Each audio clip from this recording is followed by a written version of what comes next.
5, 4, 3, 2, 1, 0.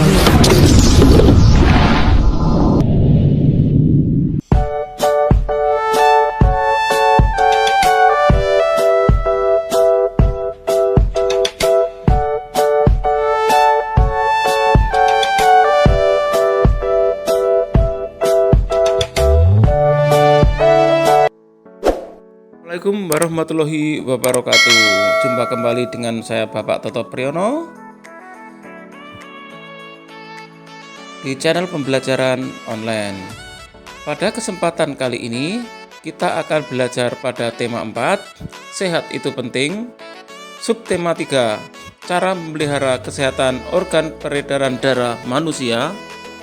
Dan kita sampai pada pembelajaran yang ketiga. Anak-anak sekalian, sebelum kita mulai pembelajaran kita, jangan lupa untuk berdoa terlebih dahulu.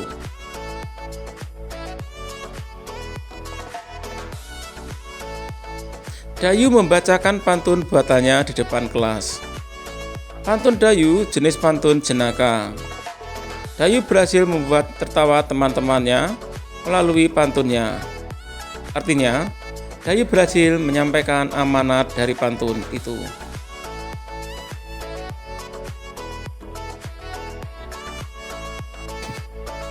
Pagi ini Dayu dan teman-temannya sekelasnya mengikuti pelajaran tentang pantun.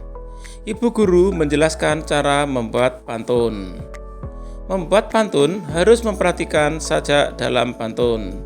Misalnya, akhiran baris pertama adalah N, maka baris ketiganya juga harus berakhiran N. Jika akhiran baris keduanya T, maka akhiran barisnya keempatnya juga harus T. Seperti contoh pantun berikut.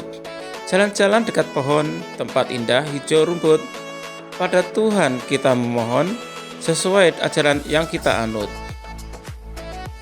Pada pantun tersebut, akhiran baris pertama dan ketiga adalah N, sedangkan akhiran baris kedua dan keempat adalah T.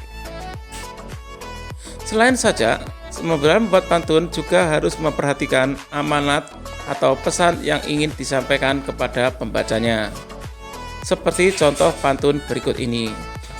Siang-siang makan buah dondong, rasa takut melihat besarnya ular. Mari kita melakukan gotong royong agar pekerjaan cepat kelar. Amanat pantun tersebut merupakan ajakan kepada masyarakat untuk ikut bergotong royong.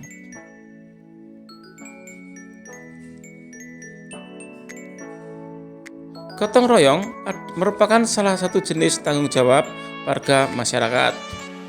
Berikut ini contoh kegiatan gotong royong dalam masyarakat.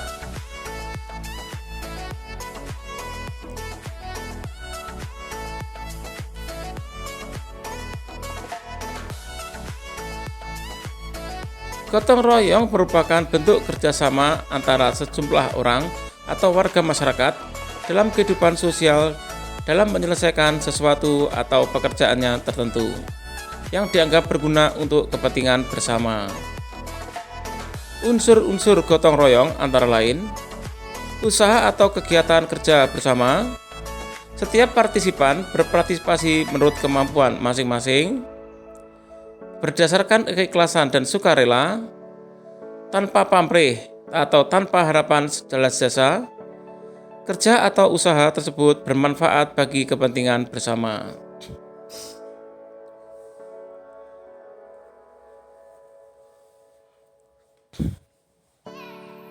Manfaat dari kegiatan gotong royong antara lain meringankan beban, waktu, dan biaya, meningkatkan rasa kekeluargaan, menumbuhkan sikap sukarela dan tolong-menolong, serta meningkatkan rasa persatuan dan kesatuan.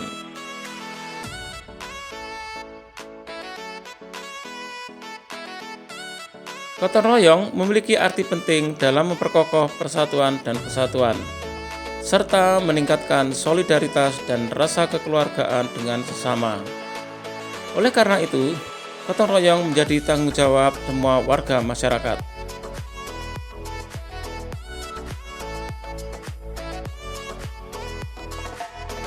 Pada dasarnya, setiap orang tidak bisa hidup sendiri tanpa pertolongan orang lain. Karena manusia tidak dapat hidup sendiri, tetapi membutuhkan peran orang lain dalam menentukan kebutuhan hidupnya, maka manusia disebut makhluk sosial.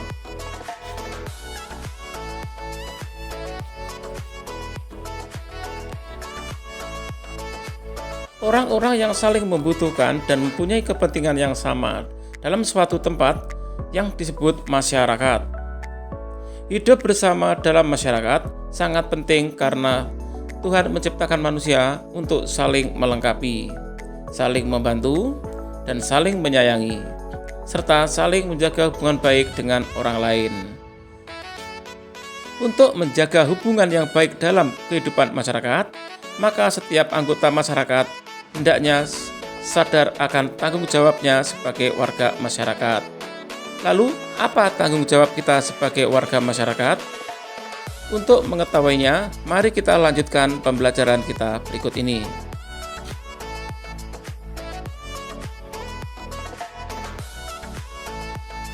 Tanggung jawab sebagai warga masyarakat adalah menjalankan tugas dan kewajibannya dalam kehidupan bermasyarakat. Berikut ini jenis-jenis tanggung jawab warga masyarakat. Pertama, memelihara ketertiban dan keamanan hidup bermasyarakat. Tanggung jawab warga masyarakat dalam memelihara ketertiban dan keamanan hidup bermasyarakat dapat diwujudkan dalam bentuk pelaksanaan peraturan-peraturan dalam masyarakat. Misalnya, peraturan jam belajar masyarakat dan kegiatan ronda malam yang dilaksanakan secara bergiliran. Yang kedua, menjaga dan memelihara rasa persatuan dan kesatuan di masyarakat. Hal tersebut dapat diwujudkan dengan cara hidup rukun dengan semangat kekeluargaan antar warga masyarakat. Setiap warga masyarakat menyelesaikan masalah sosial secara bersama-sama. Bergaul dengan sesama warga masyarakat dan dengan tidak membeda-bedakan suku, agama, ras, maupun aliran. Menggunakan bahasa Indonesia secara baik dan benar dalam bergaul antar suku bangsa, dan mengadakan bakti sosial di lingkungan masyarakat. 3. Meningkatkan rasa solidaritas sosial terhadap sesama anggota masyarakat. Rasa solidaritas sosial mengandung prinsip saling membantu, saling peduli, saling bekerja sama, dan saling berbagi dalam mendukung pembangunan masyarakat setempat, baik secara keuangan maupun tenaga. Salah satu bentuk upaya meningkatkan solidaritas sosial adalah membiasakan kerjasama atau gotong royong. Keempat, menghapuskan bentuk-bentuk tindakan diskriminasi dalam kehidupan masyarakat untuk menghindari desintegrasi masyarakat, bangsa, dan negara. Terjadinya desintegrasi atau perpecahan antar warga masyarakat biasanya dipicu oleh adanya tindakan diskriminasi dalam kehidupan bermasyarakat. Diskriminasi adalah prinsip yang mengatakan bahwa semua orang tidak sama.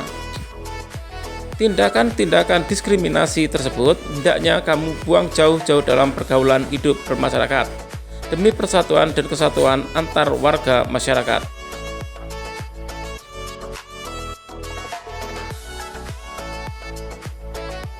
Anak-anak sekalian, tanggung jawab seseorang sebagai warga masyarakat juga tercermin dari kita dalam pergaulan di masyarakat. Orang yang bertanggung jawab akan selalu berinteraksi baik terhadap anggota masyarakat lain dalam lingkungannya. Interaksi tersebut memiliki pengaruh besar terhadap pembangunan sosial, budaya, dan ekonomi warga masyarakat Indonesia. Interaksi sosial merupakan dasar bagi semua aktivitas manusia yang berhubungan dengan orang lain. Proses interaksi tidak dapat dilepaskan dari kehidupan berhari-hari. Proses interaksi ini dapat terjadi apabila ada pertemuan dua orang atau lebih. Berikut ini interaksi sosial dalam berbagai bidang. Pertama, bidang ekonomi. Kepentingan ekonomi adalah kepentingan seorang yang saling tergantung satu sama lain. Hubungannya dalam perdagangan dan kebutuhan pemenuhan makan, sandang, dan papan. Selain kepentingan ekonomi dalam bentuk barang, kepentingan ekonomi lain terlihat dalam bentuk jasa. Misalnya lembaga belajar, bank, rumah sakit, event organizer, jasa paket atau kurir, sampai jasa cuci. Kedua adalah bidang politik. Jenis kebutuhan ini digunakan oleh para anggota pemerintah dan anggota partai politik untuk menjalankan kekuasaan negara. Di dalam kepentingan politik, terdapat juga kepentingan keamanan dan pertahanan. Kepentingan ini secara umum ditandai dengan adanya proses transaksi politis dan kesepakatan untuk menjalankan negara. Ketiga adalah bidang sosial dan budaya. Dalam kepentingan sosial, seorang selalu ingin mendapatkan tempat atau kedudukan dalam masyarakat. Kepentingan ini akan menimbulkan interaksi dalam masyarakat, karena kedudukan seseorang ditentukan oleh pengakuan masyarakat sekitarnya. Sementara itu, kepentingan bidang budaya berkaitan dengan pola-pola perilaku, bahasa, organisasi, sosial, religi, dan seni yang telah menjadi kebiasaan turun-temurun dari leluhur. Keempat, bidang moral. Kepentingan moral berarti kepentingan yang berpangkal dari keprihatinan akan rendahnya situasi moralitas masyarakat di wilayah tertentu. Contoh kepentingan moral yaitu syiar agama, pelatihan keterampilan masyarakat, dan pembinaan masyarakat oleh pemerintah. Tujuannya agar kesadaran masyarakat di wilayah tersebut timbul untuk maju bersama dengan masyarakat di wilayah lain dalam pembangunan bangsa. Demikian tadi anak-anak sekalian pembelajaran kita pada tema 4, subtematika dan pembelajaran ketiga.